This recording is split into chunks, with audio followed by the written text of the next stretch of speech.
Hello friends, ये special theory and relativity का third lecture है। पिछले लेक्चर में मैंने आपको माइकलसन मोल्डे एक्सपेरिमेंट के बारे में समझाया था कि उनका जो एक्सपेरिमेंट का सेटअप कैसे है और किस लिए वो एक्सपेरिमेंट उन्होंने परफॉर्म किया था। उन्होंने अपने एक्सपेरिमेंट में ये दिखाने की कोशिश की थी कि ईथर मीडियम प्रेजेंट है। ठीक है, तो उन्होंने जो एक्सपेरिमेंट का सेटअप किया था उसके अकॉर्डिंग जो इंटरफेरेंस पैटर्न दिखना चाहिए था वो स्ट्रेट लाइंस दिखनी चाहिए थी।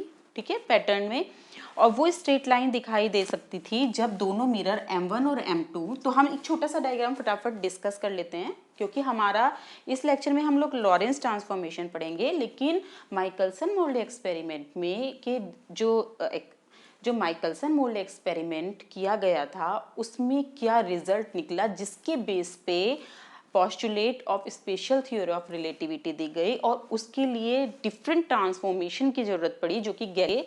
तो वो उसकी नीड क्यों पड़ी उसके बारे में पहले डिस्कस करेंगे। देखिए, हमने क्या कहा था कि अगर एक सोर्स ऑफ लाइट एस है, मोनोक्रोमेटिक सोर्स ऑफ लाइट, और एक लेंस के थ्रू इसे पास कराया जा रहा है जिससे कि ये पैरेलल हो जाए। ठीक है ना, ये फोकस पे रखा हुआ है और ये आपने दो प्लेट P1 एंड P2 लिए, जिसमें P1 एक सेमी रिफ्लेक्टिंग प्लेट है और P2 केवल पाथ को कंपनसेट करने के लिए लिया गया है। और यहाँ पे M1 और M2 मिरर है, तो एक लाइट जो यहाँ पे डलेगी वापस आएगी ऐसे, और एक ऐसे जाएगी वापस आएगी। हालांकि ये पाथ आपको डिफरेंट दिखाई दे रहे हैं, लेकिन ये पाथ दोनों सेम थे। ठीक है, ये वाला और ये लेंथ इक्वल है, यहाँ से लेके यहाँ तक की, यहाँ से यहाँ तक की L सेम है। और यहाँ पे टेलीस्कोप रखा हुआ है, उस टेलीस्कोप की हेल्प से आप इंटरफेरेंस पैटर्न देखते हैं। अगर इन दोनों के बीच में कोई पार्ट डिफरेंस है और वो पार्ट डिफरेंस अगर इंटीजर मल्टीपल ऑफ वेवलेंथ है तब आपको ब्राइट फ्रिंजेस मिलती हैं, अदरवाइज डार्क फ्रिंजेस मिलती है। तो कुछ इस तरह का पैटर्न मिलता है आपको कि dark fringes, bright fringes, dark fringes, bright fringes. ये डार्कनेस को दिखा रहा है और ये ब्राइटनेस को दिखा रहा है। ठीक है ना, मान लिया ये डार्कनेस है, ये ब्राइटनेस है। इस तरीके से आपको फ्रिंजेस मिलती है, लेकिन ये उसी कंडीशन में मिलती है फ्रेंड्स जब M1 और M2 एक दूसरे के बिल्कुल परपेंडिकुलर हों। परपेंडिकुलर होगा तो इसकी इमेज इसके थ्रू यहाँ पे बनती है एक्चुअली M2, और इनके बीच में एक एयर फिल्म बनती है और उस एयर फिल्म में इंटरफेरेंस पैटर्न होता है। ये एयर फिल्म की थिकनेस जितनी ज़्यादा या कम होगी वो डिपेंड करेगा कि L एकदम कांस्टेंट है कि नहीं, इक्वल वैल्यू L की है कि नहीं। तो जैसे ही बहुत पतली सी थिकनेस की बनेगी, ठीक है, जैसे ही आप M2 को थोड़ा सा चेंज कर सकते हैं तो ऐसे ही थिकनेस बढ़ती चली जाएगी। ठीक है, M2 को थोड़ा सा भी चेंज करेंगे तो एयर फिल्म की थिकनेस बढ़ जाएगी। लेकिन ये वाले जो पाथ हैं ये दोनों इक्वल ही हैं। बहुत कम, बहुत पतली थिन फिल्म बनानी है ना एयर की, तो उस थिन फिल्म को बनाने के लिए बहुत ही कम डिफरेंस होता है। ये L जो है वो 11 मीटर रखा था और हमने कहा कि थोड़ा सा चेंज किया है 11.09। ठीक है, थोड़ा सा ही अगर हमने इसको रोटेट किया है तो एक छोटी सी फिल्म बनेगी और इससे इंटरफेरेंस के थ्रू आपको इंटरफेरेंस फ्रिंजेस दिखाई देंगे।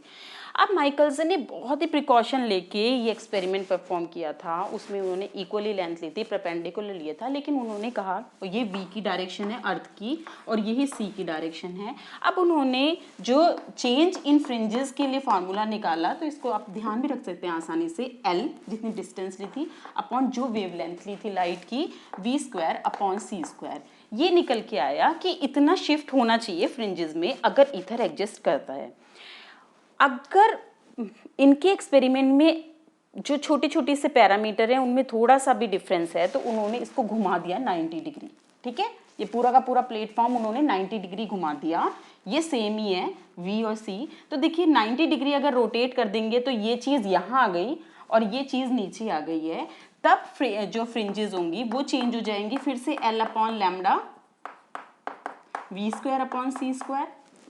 तो टोटल फ्रिंजेस में जो चेंज है वो आपका आ जाएगा, change in fringes is equal to 2L upon lambda V² upon C²।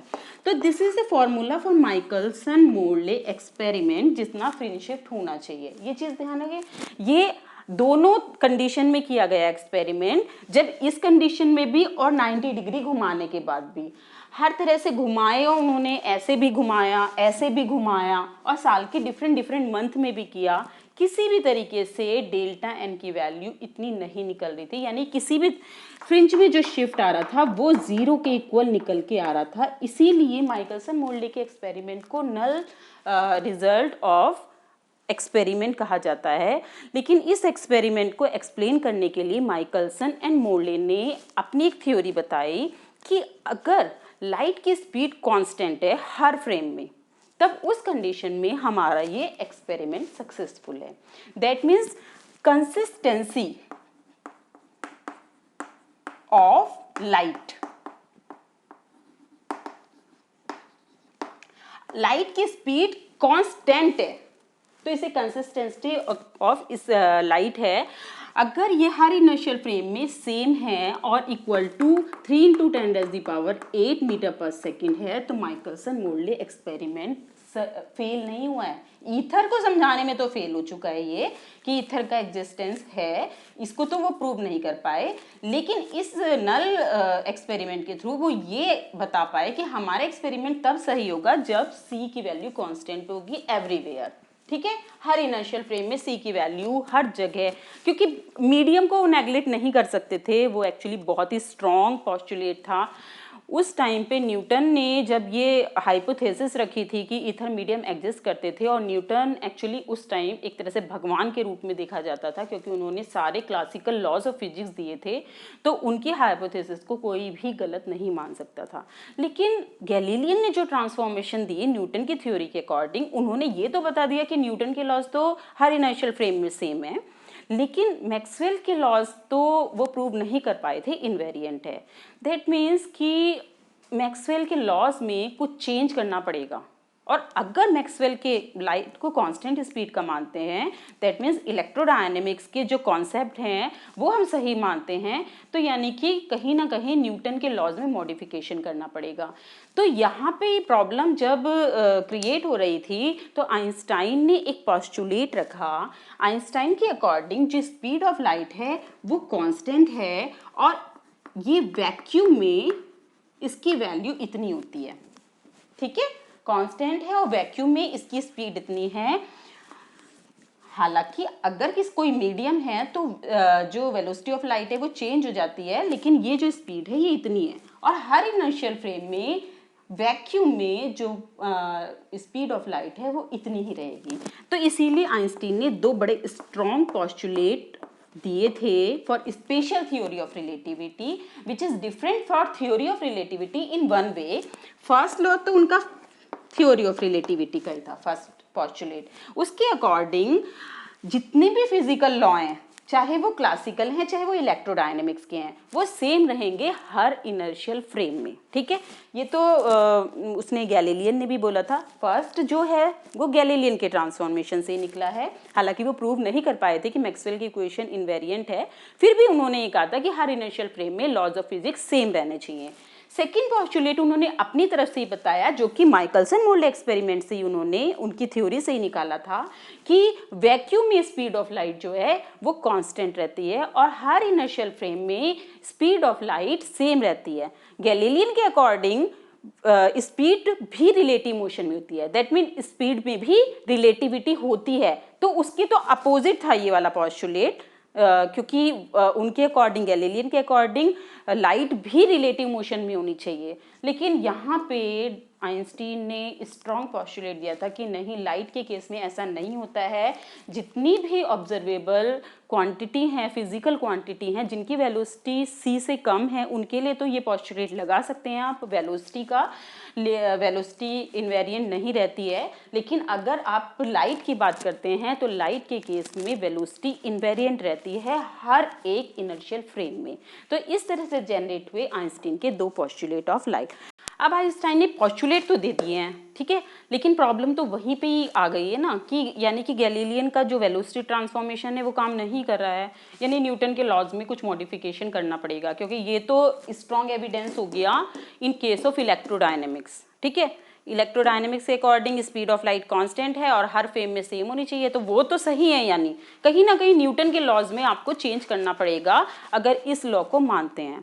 तो आइंस्टाइन ने सजेशन दिया कि जो थ्योरी ऑफ रिलेटिविटी है उसमें कुछ मॉडिफिकेशन की ज़रूरत है, दैट मीन्स ट्रांसफॉर्मेशन में कुछ चेंज करना है, जो कि लो स्पीड में तो गैलीलियन ट्रांसफॉर्मेशन ही हो, लेकिन हाई स्पीड पे वो इस चीज़ को फॉलो करें कि स्पीड ऑफ लाइट कांस्टेंट है। तो इस चीज़ को एक्सप्लेन किया लॉरेंज ने। ठीक है, अब आप ध्यान से समझिए कि आइंस्टाइन के अकॉर्डिंग इस तरह के ट्रांसफॉर्मेशन चाहिए जो लो स्पीड, जब v/c टेंस टू 0, ठीक है, जब v बहुत कम होगा तो जो भी ट्रांसफॉर्मेशन आपने किया है they convert into Galilean transformation, जिससे कि गैलीलियन ट्रांसफॉर्मेशन लो स्पीड पे काम करें। सेकेंड कंडीशन है कि absolute space and time not possible. जिस तरह से बार बार ले रहे थे कि टाइम एब्सोल्यूट है, टाइम हर जगह सेम है, वो पॉसिबल नहीं है, तो इस कॉन्सेप्ट को भी कंसीडर करना पड़ेगा। थर्ड कि स्पीड ऑफ लाइट जो है इन वैक्यूम इज कांस्टेंट, और कांस्टेंट वैल्यू आपको पता ही है c के इक्वल होती है। तो इन तीनों चीज को कंसीडर करके लॉरेंज ने ट्रांसफॉर्मेशन दिए थ्योरी में। तो उनके जो जितने भी ट्रांसफॉर्मेशन इक्वेशंस हैं स्पेशल थ्योरी ऑफ रिलेटिविटी में आते हैं। ठीक है, तो हम अब देखेंगे कि लॉरेंज ने ट्रांसफॉर्मेशन की क्या इक्वेशन दी है। देखिए कैलकुलेशन तो लंबी होने वाली है, तो इसीलिए बड़ा ध्यान से समझना है। देखिए दो फ्रेम है, इनर्शियल फ्रेम है दोनों। हमने बोला था कि इनर्शियल फ्रेम के लिए ही हम बात करेंगे। एक फ्रेम S है और एक S प्राइम फ्रेम है। ये रेस्ट में है, इसके लिए v 0 है और ये v velocity, v constant velocity के साथ इससे दूर जा रहा है। तो हमने यहाँ पे लॉरेंज ने ट्रांसफॉर्मेशन दिए थे, तो यहाँ पे एक लाइट का सिग्नल है। ओके, एस फ्रेम में, रेस्ट फ्रेम में एक बल्ब जलाया गया। तो जैसे ही बल्ब जला तो वो चारों डायरेक्शन में एक वेव फ्रंट एमिट करना शुरू कर देगा। ठीक है, तो वो स्फेरिकल टाइप होगा वेव फ्रंट। और स्फीयर का इक्वेशन क्या होता है friends? x² plus y² plus z² plus is equal to जो भी उसकी रेडियस होती है। अब रेडियस कैसे निकालेंगे? मान लिया t टाइम है, ठीक है, टाइम t में c स्पीड ऑफ लाइट है, c इंटू टी स्क्वायर, इतनी डिस्टेंस चलेगा ना तो वो रेडियस हो जाएगी, c इंटू टी के इक्वल रेडियस हो जाएगी स्फीयर की, यानी t टाइम बाद इतना बड़ा इस वेव फ्रंट बन जाएगा। ठीक है, एस फ्रेम में। तो ये आपका इक्वेशन हो गया स्फीयर का। इसे हमने माइनस ये इज इक्वल टू 0। अब हमने कहा कि एस प्राइम फ्रेम में एक ऑब्जर्वर है जो इसको देख रहा है। इसके लिए कोऑर्डिनेट थे x y z and t. इसके लिए जो कोऑर्डिनेट हैं वो है x prime, y prime, z prime and t prime. क्योंकि चेंज हो गए हैं ना फ्रेंड्स, ट्रांसफॉर्मेशन कर रहे हैं, लेकिन अब यहाँ पे t की जगह t प्राइम ले रहे हैं और t is equal to t prime नहीं है जैसे गैलीलियन ने लिया था, क्योंकि यहाँ पे एब्सोल्यूट टाइम का कॉन्सेप्ट हम नहीं लेंगे। दैट मीन्स कि एस प्राइम फ्रेम में जो कोऑर्डिनेट होंगे, यानी यहाँ पे खड़ा हुआ ऑब्जर्वर जब इसको देखेगा तो उसे दिखाई देगा ये c तो सेम है ना, c तो सेम है दोनों के लिए, क्योंकि इनर्शियल फ्रेम में c की वैल्यू पे कोई फर्क नहीं पड़ता। तो c t प्राइम का whole square is equal to 0। तो ये दोनों इक्वेशन इक्वल होनी चाहिए। ठीक है, लेकिन अगर इनको इक्वल रखना है तो एक कांस्टेंट लगाना पड़ेगा।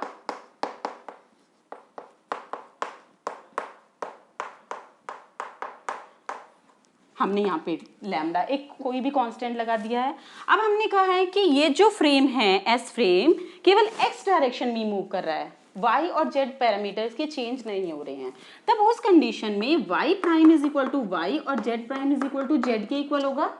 तो अगर हम ये दोनों इक्वल रख दें तो ये हट जाएंगे और ये भी हट जाएंगे। तो हमारे पास जो इक्वेशन बनेगी x square minus c t का square is equal to x prime का square plus minus c square t prime square, ये इक्वेशन है। अब लैम्डा का क्या हुआ? लैम्डा हमने 1 मान लिया है कि ये दोनों इक्वल होने चाहिए। ये सब इक्वल हैं तो केवल लैम्डा था, इसकी आप कोई भी वैल्यू ले सकते थे, लेकिन हम यहाँ इस केस में 1 लेके रख रहे हैं कि ये दोनों इक्वल होने चाहिए, लॉरेंज इनवेरिएंट होने चाहिए। एक फ्रेम में जो इक्वेशन है दूसरे फ्रेम में भी सेम इक्वेशन होनी चाहिए। तो अब हमारे पास ये दिखाना है कि ये जो इक्वेशन है इज इक्वल टू इसके है।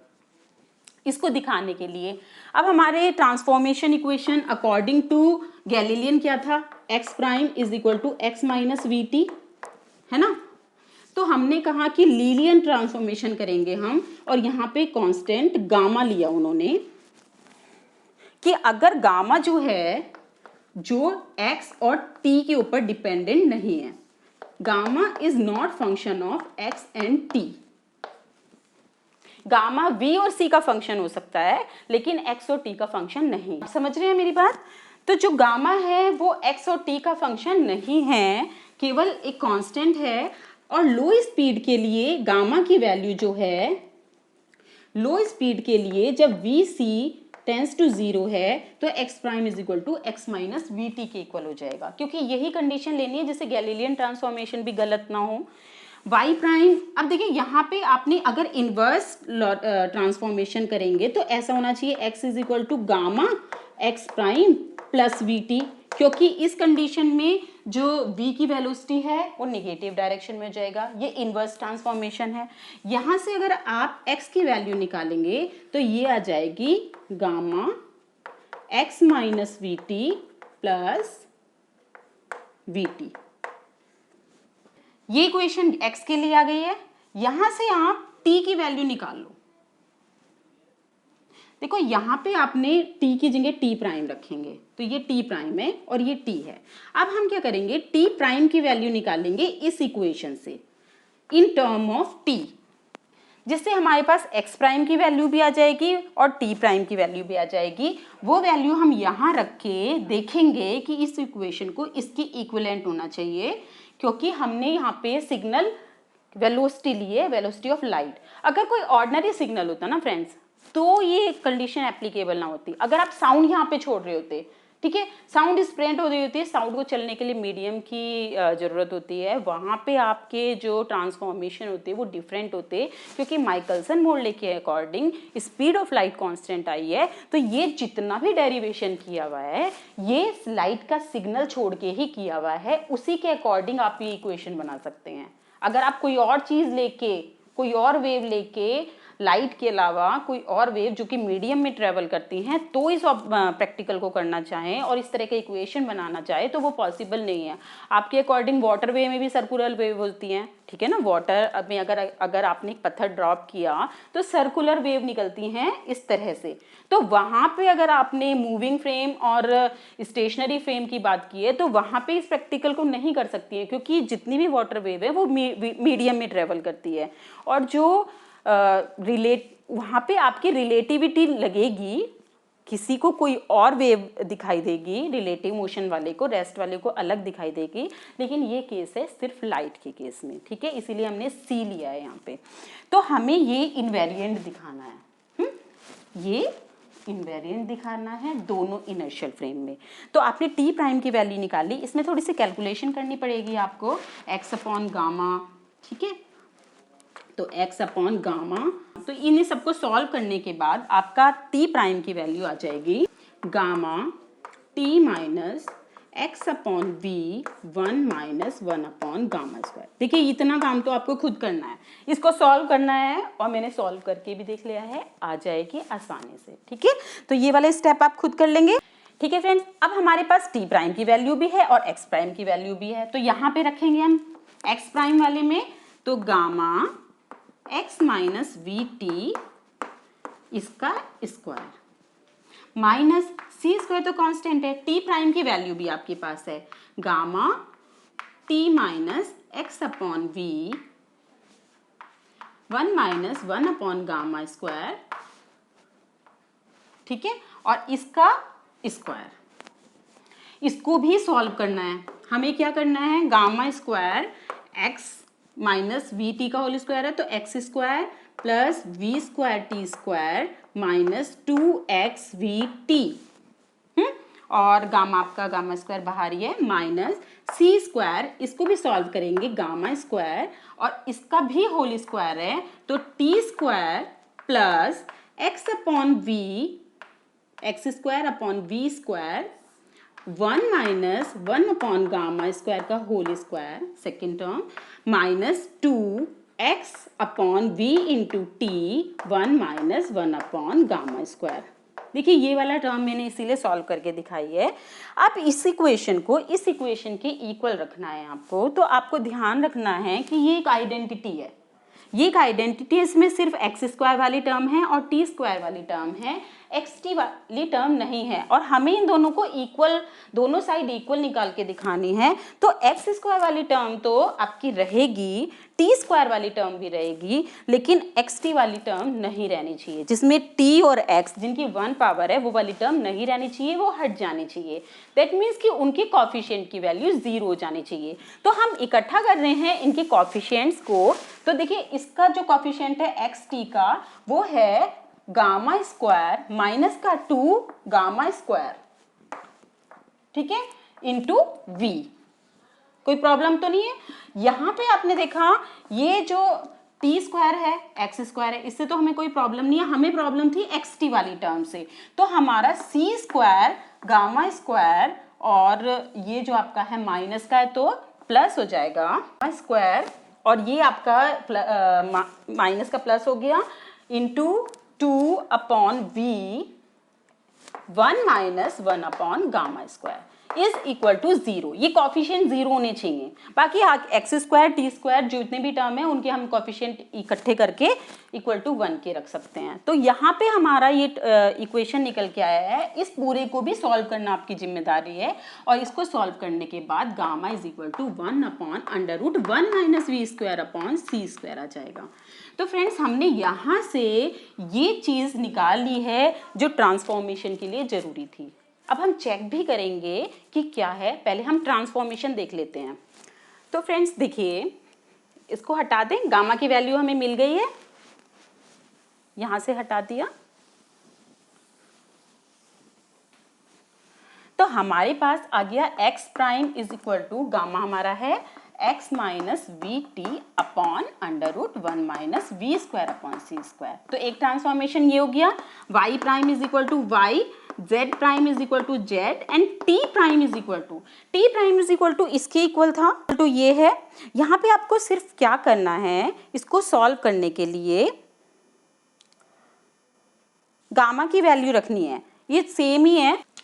यहाँ पे आपने क्या किया, t prime is equal to gamma t minus x upon v 1 minus और गामा की वैल्यू है 1 अपॉन अंडर रूट दिस, तो इसे हमने सॉल्व कर दिया तो 1 अपॉन तो इन्वर्स हो जाएगा तो 1 minus v square upon c square हो जाएगा। तो कोई प्रॉब्लम तो नहीं है। इसको खोलेंगे तो 1 से 1 कैंसिल हो जाएगा, ये प्लस में चेंज हो जाएगा। दैट मीन्स कि t माइनस एक्स वी से एक वी कैंसिल हो जाएगा, x v upon c square upon gamma. ये इक्वेशन बनेगी t प्राइम के लिए, तो t minus x v upon c square under root 1 minus v square upon c square. तो फ्रेंड्स आप ये देख रहे हैं कि ये सब ट्रांसफॉर्मेशन इक्वेशन बनी है अगर हम लाइट की स्पीड कांस्टेंट मानते हैं, और ये इक्वेशन अगर स्पीड ऑब्जेक्ट की कम है, नॉन रिलेटिविस्टिक है, तब ये गैलीलियन ट्रांसफॉर्मेशन में चेंज हो जाती है। कैसे? क्योंकि जब v upon c tends to 0, बहुत कम है v की वैल्यू, very very less than c, तब उस कंडीशन में ये टर्म आपकी 0 के इक्वल हो जाएगी और x prime is equal to x minus v t के इक्वल हो जाएगा। ये तो इक्वल है ही, ऐसे ही ये हट जाएगा तो t prime is equal to this हो जाएगा। लेकिन एक्चुअली में गैलीलियन ने एब्सोल्यूट टाइम का स्केल लिया था, इसीलिए t prime is equal to t था। यहाँ पे फिर से v अपॉन सी की वैल्यू बहुत कम हो जाएगी तो ये पूरी टर्म 0 हो जाएगी, तो यहाँ पे भी गैलीलियन ट्रांसफॉर्मेशन में चेंज हो जाएगा। टाइम एब्सोल्यूट नहीं होता है, टाइम में थोड़ा चेंज होता है। यहाँ पे आप देख रहे हैं कि t प्राइम की वैल्यू भी चेंज हो गई है, यानी कि एक इनर्शियल फ्रेम में अगर टाइम t है तो दूसरे इनर्शियल फ्रेम में t में भी चेंज हो जाता है। t आपका इनवेरिएंट नहीं रहता है।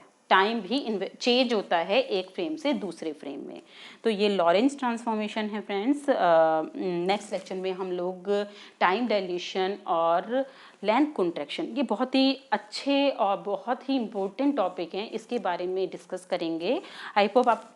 आई होप आपको ये लेक्चर अच्छे से समझ में आ गया होगा ट्रांसफॉर्मेशन का, किस तरीके से लाइट को कंसिडर करके लॉरेंज ने ट्रांसफॉर्मेशन दिए थे। नेक्स्ट लेक्चर में फिर मिलते हैं। Thank you.